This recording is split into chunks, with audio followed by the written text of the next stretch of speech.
Hello and welcome Hi. to AMA Puget Sound's Coffee Talk series. Today we have Brittani Warrick. Hi, Brittany. Hey, how are you? I'm fantastic. How are you? I'm doing well, thank you. Perfect. Excited to be here. Yeah, excellent. I'm so excited that you're here. And I just want to kind of quick point out how we got to this place. A few weeks ago, you had put out an ask on Twitter, and let's see if I actually have it. Um, you're hoping to kind of talk to everybody about different things in social media and working with accounts that have a large fan base, as well as the main reason what we're talking about today is ethical social media use and mental health. Yes. um, to give our audience a little background on you, you are the president of WebNet One, a digital agency which over 90% of its products is driven by AI, which is so cool. And for many years, you've been on top of the digital marketing game, ranging from consulting for Sundance, which cool, to recent notices as the mastermind behind the Twitter and social media campaign for Dionne Warwick. And we'll talk about that more in a minute. So first of all, like I said, hi, welcome. Thank you. Hello. Hi. Hello. Let's get right into it and talk about ethical social media use and mental health. Okay. That is especially after 2020. And I think everybody's really burnt out. And exactly. So ethical social media use, what does that mean to you? Yeah, this is like a really good question because I think it could mean a lot of things, right? For a lot of people. But for me, it's like responsible social media usage. The internet is a vast place and everybody's on it. Everybody has access now. We have Wi-Fi. It's no longer dial up. Aging myself here, but it's no longer one of those things where it's like you have to ask permission to get on or you have to wait. So like everybody can get on all at once. And I think it sort of cultivated this say anything environment, and people can be very mean online because it sort of like emboldens you to speak your mind or say whatever you're thinking without giving it a second thought. And people are really reckless with socials, and that's why we have cyberbullying, and that's why mental health has skyrocketed. And since everybody's at home, I think we're seeing that double and even triple in numbers. So something that's really important to me is that, I always, if you guys follow me on Twitter, I'm always like, be nice. If you're feeling down, if you're feeling like you need to, get help, like here's a list of resources that are vetted by psychologists. Sometimes I offer to pay for the subscriptions because those are a little bit pricey and we're in a pandemic. So I think you can use the internet ethically if you, take a second to think about it. Right. And one thing that always strikes me is don't say or do anything that you want on the front page that you have to explain to your mother. Yeah. My mom is on social media and she like is friends with me on a lot of things because I have a very tech savvy family. Yeah. Unfortunately. So my mom will like tweet me sometimes. I'm like, oh, I forgot you had a Twitter account. Like, oh my gosh, don't look at that tweet. But she'll tweet me and she'll be like, oh, you're doing this today, or that's so cute, and blah, blah, blah. So it's like my mother's on there. So it's like one of those things where it's like, yeah, tweet like your mom's watching because she sure is. Exactly. Yeah. So yeah, be nice. That's a big thing. And I think one thing that's been kind of lost over the last few years is sure, we have free speech. You can say whatever you want. However, you're not free from the consequences. We still have a society. Exactly. It's, the other day, was it the other day that this was happening? Yeah, the other day, I don't know this person and, we don't have to get into specifics, but, somebody was sort of like ousted from a community because that person did something that the other people didn't agree with. And then these people sort of like ganged up on this person. And I was just watching like, these are grown adults doing this. And it's like it's very disappointing that it's not really like the adults aren't giving it a second thought. Like if adults are doing it like this, then what are the kids doing? What examples are we setting? And it's just a mess. It is. Yeah. And so, I mean, it sounds like your recommendation is think before you tweet. Absolutely. Think before you tweet, think before you post on your Instagram story. Like Facebook is really bad with, people like in their little forums or like on comments on political posts. Oh my gosh, the political posts. It's Yeah, just a mess everywhere. It really yeah, is. it really is. And if you're a social media manager, you don't get a break. No. You don't get a break. It's 24/7. And there's that expectation that as a social media manager, you just know what's happening all the time. It's just it's impossible. Yeah, a lot of my job is to make sure that I know what's happening and what's cool and what's not cool and like trending or whatever. So I spend a lot of my time on every social platform. And you just see a lot of things and you're just like, you need a break. You can't take a break. But then when you take a break, you want to check your socials. So it's like, when does it end? Right. It's absolutely. Doesn't go anywhere. Absolutely. And that leads right into what we're going to talk about next, which is mental health. How do you, especially if you're a marketer and social media is part of your job, how do you separate that? What has worked for you? What's worked for me? What have you tried? Let's try that. What have you tried? Meditation is something that I like to practice. It helps with my anxiety. I struggle with anxiety. So that's something that I do to help with my breath work. Mm-hmm. Meditation is really good. And then my nephews are 3 years old. Well, I'm so sorry. One of them's 4. And the younger one is 3. And then I have a 5-month-old nephew as well. So I'll either FaceTime the 2 brothers or go and see the one that lives where I live. And babies are just like, I know. And they're so innocent and they don't know what's going on in the world. So you can kind of like escape. Mm-hmm. And so find a baby. You find a baby. Find a baby. My parents, spend time with my family, or I'll take a nap. That's a good call. Check out. I don't know why naps are so looked down upon in this country.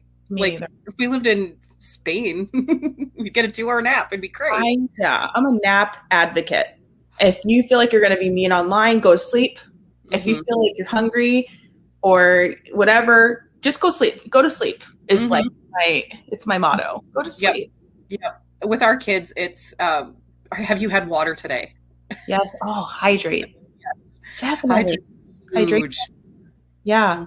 So yeah, and then what else do I do? Oh, I like to burn candles. Like sensory things that like make the vibes kind of like smooth and nice. Dim lighting. I'll turn on like my favorite shows to rewatch is Grey's Anatomy. So I'll watch that from like season 1 on. Just really like things that make me feel at peace and like I'm not thinking about too much and I can kind of just sit like The Bachelor. You don't have to think about that at all. At all. So I'll watch that. So yeah, nice. A bunch of things that I try. So yeah, finding things that bring you joy and comfort. It's comfort. I think that's one thing that we're not saying that word enough over this last year is we need comfort.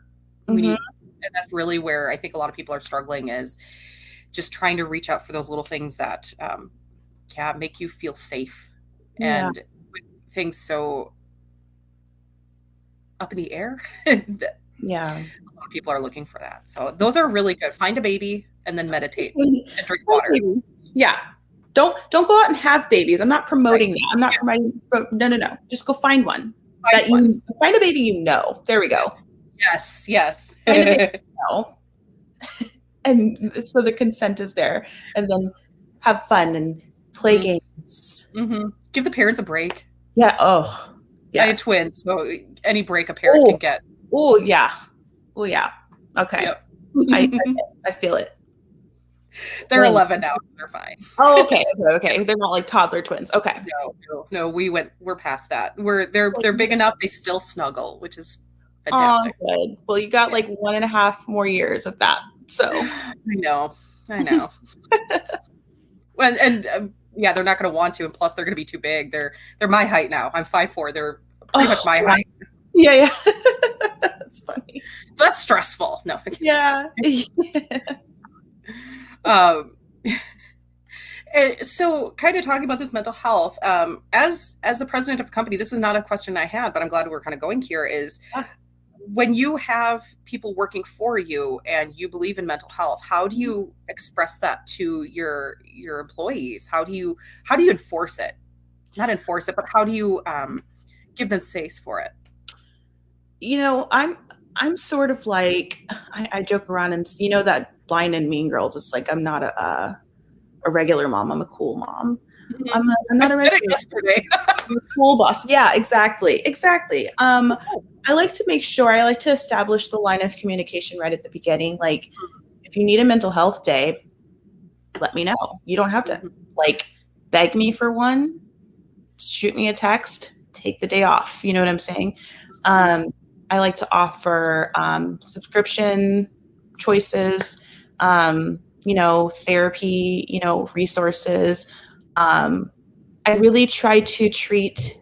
try to make it human to human connection instead of superior subordinate sort of thing, because I feel like once you have an open line and of communication and an honest rapport, like people are more apt to, share with you. And I take mental health very seriously. I don't mess around with it. So if it's something that is, that you're going through, Mhm. there's no explanation that I need. You don't have to go into detail. You don't have to Yep. justify why you need X, Y, and Z. Just go and take your time that you need, sort of thing. Mhm. Exactly, because it can be stressful being that employee that mental health, and depending on what kind of boss you have. Hmm. I've had Yeah, the bosses where like you got to come that in. was me. Where it was like, when I was younger, when I was starting out, at like agencies and things like that, it was like I was sort of afraid to like say, "Hey, I need a day to Mhm. like take to myself." And it's like I was sort of thinking like this is not what life is supposed to be like. You're not supposed to be afraid to like take care of yourself. You know what I mean? Right. And I think a lot Right. of people are afraid to do that because they don't want to lose their job, or they don't want to like that's why sick days are not taken all Right. the time, because people don't want to lose their job. But like people, like, we're human beings. We need to take care of ourselves. So, Exactly. And there's also that stigma too of, well, you mhm. missed work. What happened? Yep, And not wanting to get into it because then you're gonna have a whole bunch of nosy people trying to exactly, find out your business, and it's just exactly. I just did a day. Mhm. And it's so funny that what you just mentioned, that we don't do more mental health work. Like, what if you sprain your ankle? Yep. What do? You recuperate. You take care of it. Well, if you sprain your brain, Yeah, it's just as important as physical health. Like, we go and get physicals, we go to the doctor. We need to do that with our brain as well. We need to go to, I think psychology is sort of looked at as this luxury, and not everybody can afford it, which is why like apps are very helpful, and YouTube is very helpful when you can find like a reputable source. But everybody should be able to like go to a therapist if that's what they need to do without shelling out, like extra money for it, or, it's like out of their network. It's like they make it really hard. hmm I honestly I feel that because it's your brain is a muscle. You have Hmm. to take care of it, and mental health. Just it should be your annual physical includes you Yeah. know just a quick mental check. Are you doing Yeah. okay? If Yeah. not, that should just be Also, part of it. you know, as a kid, I really struggled with mental health as a child. And that wasn't like readily available in like children's healthcare. And I think if it's offered through a lifetime, we would probably see a drop off in, you know, and that's probably why they don't do it, which is so sad. But we probably see a drop off in like therapy and, mental health medications and things like that. Like, we would probably see a more stabilized community. Yeah, treat it more like preventative care. Exactly. hmm Exactly. Yeah, and it just kind of training people, like when you do run into this situation that may be traumatic, here's how you can navigate it, and Mhm. then come back and see us for therapy. Yeah, there are so many things that we're missing out as people in this country, that with just health, Yeah. that it's just really sad, and just adding Mhm. mental health to it is super important. Exactly. Exactly. Yeah, I was just talking to my sister about this actually, because, I went to school to be a child psych, and I wanted to, it was really going to be like elementary psychology where it was like, the younger, the little babies, because I feel like, they don't get taken seriously enough. Like if they're really going through something, kids are not really taken seriously because they're like, oh, you're just being a kid. And sort of like, that's what I went through. So sort of like nurturing my inner child, I guess.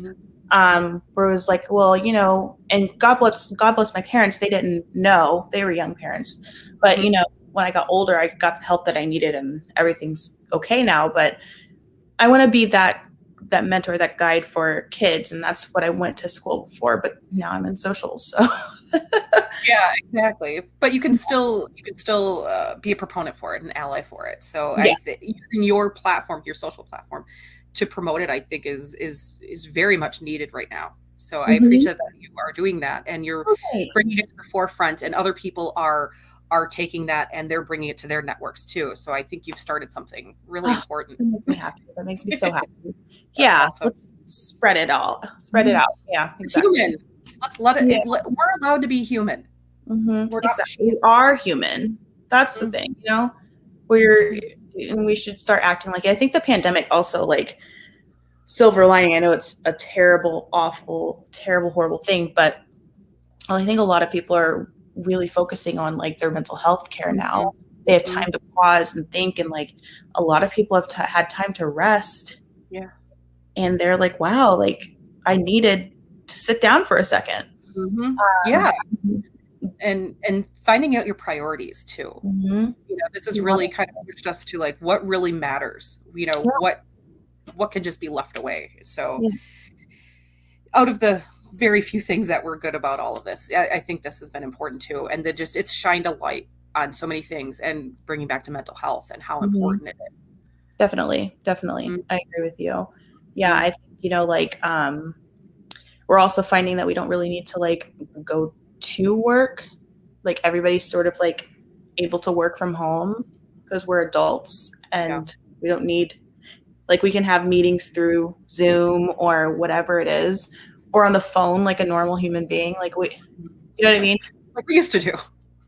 Yeah, like the olden days. And a lot of people are like giving their employees options to work strictly from home even after the pandemic. So I think that's going to be super important. I think that's going to improve productivity and people's well-being. If you don't have to go to the office every day. I mean, again, it depends on your job. Us in marketing, we're fine. We can do our jobs literally anywhere. We can do our jobs on a beach if we really want. If we really wanted to, yeah. But you and I were talking about working in retail before we got into marketing. There's no way, which is unfortunate, but we'll see where that goes. Retail in itself, as we were discussing, is very stressful. And that's like I feel like retail workers need mental health care. That should come with the job. Because you're dealing with so many different kinds of people. But if we had, it's crazy. But then if we also had that mental health, those customers wouldn't be so crazy. Yes. See? Typical. Yeah, you're right. But if we didn't, I feel like, like we were talking about Black Friday and like those days where people are like very on edge to get a flat screen TV for $3 cheaper. Yeah. It's really wild. Yeah, I remember I was sharing, like, I've got 10 years on you. And I remember when, flat screen TVs were a big thing and they were, several $1,000s. Now they're like, well, you can get a decent one for like $500, It's not that big a deal anymore. Yeah, exactly. It's just, and there's deals online all the time. So it's like, is Black Friday even like, it's consumerism, capitalism, and that's really why it's like still a thing. But like, it really messes with people's psyche, going back to mental health and stuff. It's like people really like their brains are wired to like pounce on stuff that will be the same price in a week. Exactly. And it's probably something they don't even need. They don't. Yeah. No. I tell people what they need, but I agree with you. Yes. Yeah. I think the last time I really went, Black Friday shopping was maybe 10 years ago with my mom. And it was just like a lot of stuff like, I don't need that. I don't need that. I don't need to spend my money on this. You don't need it. I did Cyber Monday. I do Cyber Monday. If that's like, if I want to do something, I'll go online and be like, I'm just going to order that real quick. I'm not going to go into Best Buy and fight some man for a 50-inch TV. Yeah, It just exactly. Exactly. Side note, if you are looking for a TV, right before the Super Bowl is the best time to buy one, not Black yeah, Friday. yeah, good note. Yeah. You're right. So I just saved a lot of people this year. Yeah, you are correct. Right before the Super Bowl. Yeah. But yeah, I mean, and most people, like, if you're really good, you have your shopping done, you have it done early, and you don't have to wait for that specific day, to shop. So I would just like to see decent sales throughout the year. Exactly. And then I think, retail workers will be less stressed throughout the year because then they don't have to work those holidays, and then miss time with their family, which also is like, hits your mental health, where you're just like, I have to go do this job. And a lot of times, so I know a lot of people that work retail that love their job. It's very, it's their passion. Like one of my oldest friends, works retail, and she manages, a region, and she's the one that gave me my first retail job. Oh, neat. She's still doing it, and she loves it. And so there's some people that love it, but there's other people that are like, it's like a means to an end. Like they have to do it. And I just would like to take the stress off of them. I wish it was considered more, and I've said this for years, even after I got out of it, like retail, it should be treated more like an actual career. There are some people, they don't want to be a district manager. They just want to stay in their store, see their customers every day, and that should be treated like an actual career, not just, well, it's just a job. Well, and people for some people, yeah. Very good. Very, very good. I yelled at people all the time. Oh, me too. And I won't like drop the name of the store that I was working at, but it was a female intimate store, and that's all I'll say. And like a big chain, and no thank you. That set of customers, no thank you. Yeah, some people. Some people. Definitely. Yeah. Let's kind of shift the conversation a little bit. It kind of ties into a lot of this. DEI. You had a tweet 2 weeks ago. I went through your tweets, and you typed exactly this. When you're running a big account, you have a huge responsibility to uphold DE&I. You need to know who your platform is speaking to. You need to understand who your audience is. You're not just speaking to the cis white population anymore. That shit doesn't fly anymore. Let's talk about this, because this is an issue. Yes. A organization put out a tweet for, I think was it Valentine's Day? It was for Valentine's Day. And the message was, love is for everyone, which is a great, wonderful, lovely message, right? But the graphic, the GIF that they used showed, people from all walks of life, like in love and relationships and just happy. And then the African-American woman was just by herself. Yep, I know what you're talking about. And in my head, it's like, yes, that's like sort of like one of those oversights where it's like, it was vetted, but like they thought it was okay because it had a good message and core overall. But the African-American community is historically ousted. Yes. Historically. And I don't have to go into that because we all know, but and I was thinking like, gosh, like I went deeply into their staff, and I was like, is there a person of color on this team? Who's running this account? Who's approving this stuff? I really went through and like did like an audit of their team. And I was like, who said this was okay? And funnily enough, there wasn't an African-American person running the social teams. And there wasn't someone really sitting on that team to say, hey, I'm African-American. That's not gonna go over well with my community. Yeah. And so I made that tweet because, DE&I is like, if you're working in socials, if you're working in marketing, that is also something that you have to be mindful of. That's something you have to learn about. That's something that you have to uphold in every single thing that you're doing. And you have to go through your copy, and you have to go through your graphics and your assets to make sure that that's clear. Yes. Your alt text, your closed captioning, making sure people feel well represented, especially with a huge message like that, like what they did.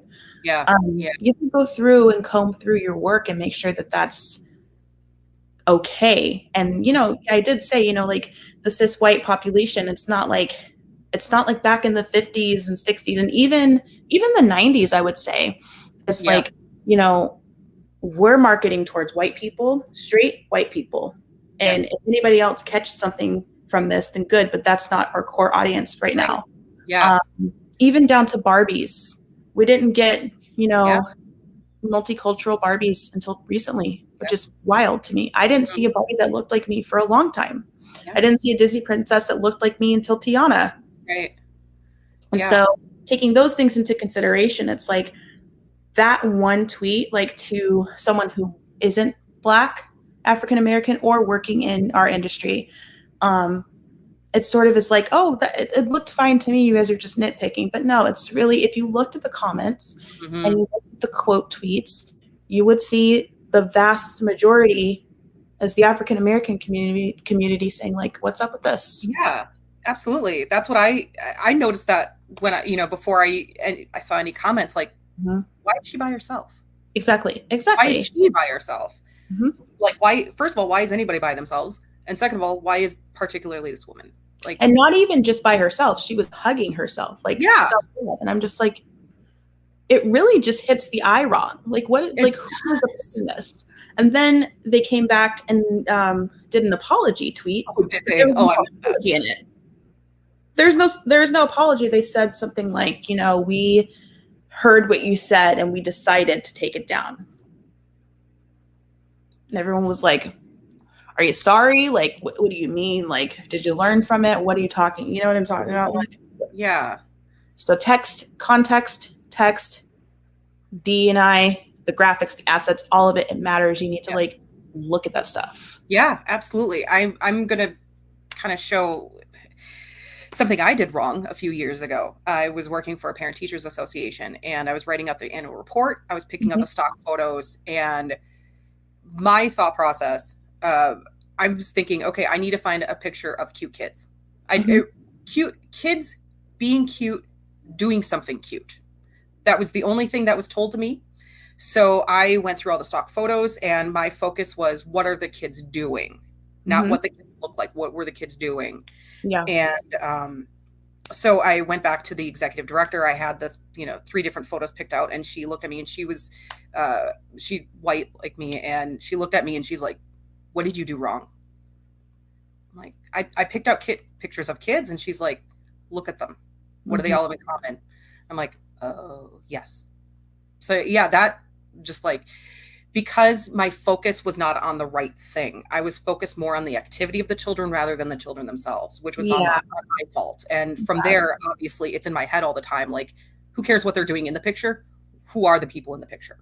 Yeah. And you know what? It's interesting because, from our generations, it's like our brain is sort of programmed to like only look for the white people and what white people will like and, what they will consume, because that's sort of the culture that we were brought up in. But, the newer generations are not thinking that way. And I love it so much. And they're inclusive, and they're very, like, DE&I is very ingrained into them, even in school. Absolutely. They're learning about the real, like, story of Christopher Columbus and slavery and how America was really built and things like that. And I think that that's really shaping them to kind of include people who aren't the same as them. Yeah. And what I really like about, Gen Z on socials right now is that they are very on it. If you're not doing closed captioning in your videos, they're going to, that's the good kind of cyberbullying. That's what they do. They'd be like, you need to repost this because this is not, where's the alt text? Where's who, my friend can't read this, he's hard of hearing, like, or re-upload it. Yeah. You just made a good point is, a lot of this, like how much kids are seeing, it affects people they know, people they care about. And my sons, I brought them up earlier. Yeah. Their classroom, very diverse, and they don't think anything of it. It's just like, well, that's just my classmate. Yeah. Oh, they're from another country. Okay, cool. It's amazing. Let's learn about it. They want to learn about like they want to learn about everything. It's amazing. So it's great. It's like, you know, they truly don't really see color and differences as like as an obstacle. They see it as something to learn about, something different and cool and, you know, awesome and different from them. So I really like that about the upcoming generations. That they're not judging people based on what they look like. Exactly. And I love that. It's just, well, we're all people. And there's a diverse administration, which is awesome. And, you know, we had Obama, which was, you know, good for me to see, you know, a Black person can be president, but they can see a woman in office. And that, to me, that's awesome. That's amazing. Absolutely. Not to kind of piggyback off of that, but because we're actually at time, but DEI is hugely important with our chapter. We're very proud. We were the first chapter to have a board member dedicated specifically to DEI. Awesome. And from that, the entire organization at the national level has started to really focus on DEI and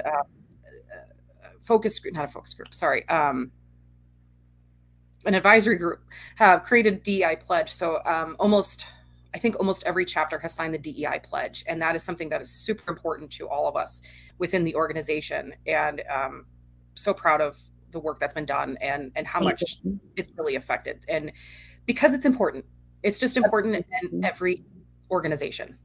That's amazing. I love that so much. That's awesome. In fact, I'll include the link below if anybody wants to read it. We didn't even get to talk about everything that we wanted to. We didn't even get to talk about like working on a big account. Oh, you know what? I can say, if you guys follow me on Twitter at Brittani Warrick with 2 R's, WARRICK, I'm running a series this week called the Strategy Playlist. Great. Where I'm sharing tips and I'm sharing, you know, different things that work for me. I know, you know, there's basics in marketing, but this is like how I took a spin on it and sort of grew Aunt Dion's account quickly and efficiently and effectively using the basics and also just keeping the numbers where they are, which is sitting somewhere around like 200 million to 300 million impressions per month. That is something that, you know, it doesn't drop below 200, which is amazing. So if you guys take a look, I'll probably make it a shareable document at some time. We'll conclude on Friday. I will say one thing, and I don't know if this is truly her or if this is the advice that you gave your aunt, but she seems to have taken to Twitter really well. Yeah. And she's using it the way, I feel like she's using it the way we are all supposed to be using it, where it's truly social. It's not political. It's just, let's have these conversations. It feels as though we're just at her house and we're having a visit. That's how it feels. She makes it feel like we're just having a visit. We're just having a conversation. Amazing. That's good.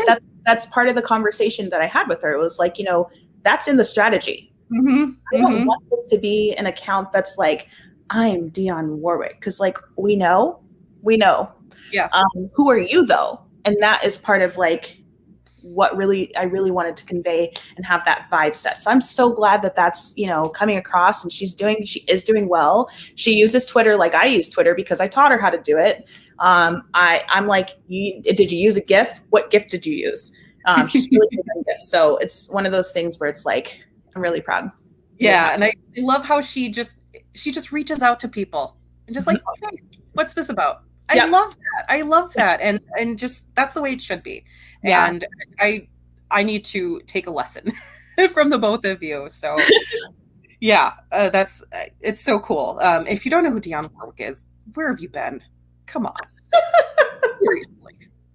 I'm going to age myself and I immediately think of We Are the World. Oh, yeah.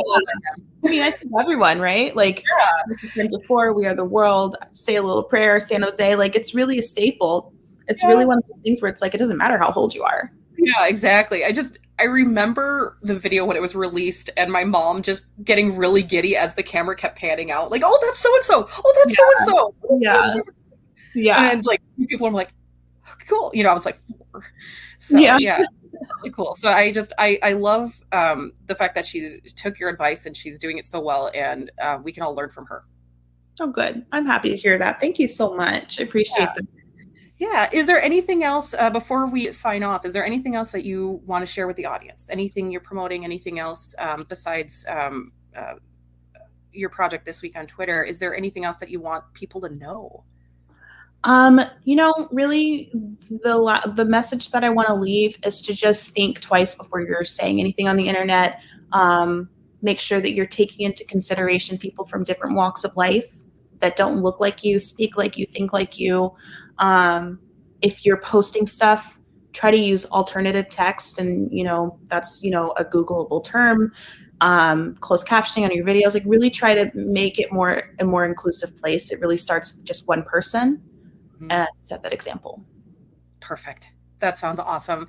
Britt, thank you so much for your time today. I know you're very busy and you've got meetings after this. So I thank you for your time, and hopefully we can talk again soon.